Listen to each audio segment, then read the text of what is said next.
今日就想講下 Pacer 配速員，大家都可能有睇過先幾年嘅全馬 Breaking Two， 啱啱先嗰排嘅英里 Breaking Four， 大家都應該睇到配速員嘅重要性啦。如果自己啱啱先2日嘅3K-TT都全靠隊友做 Pacer 帶我，成功 PB 改晒。而家就講下點解配速員咁重要啦。咁首先，配速員佢能夠帶到你一個好平均、好準成嘅配速去跑，幫你慳翻啲體力。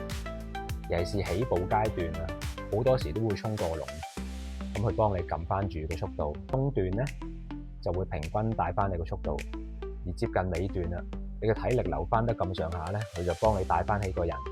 可以嘅話，最尾咧仲幫你一齊衝進去終點。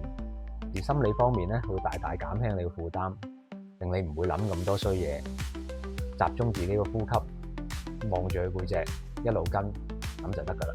所以跑步真係唔單止係一個人嘅運動，如果你追求成績嘅話，一定要靠隊友，靠 Pacer 幫手。祝大家繼續 PB。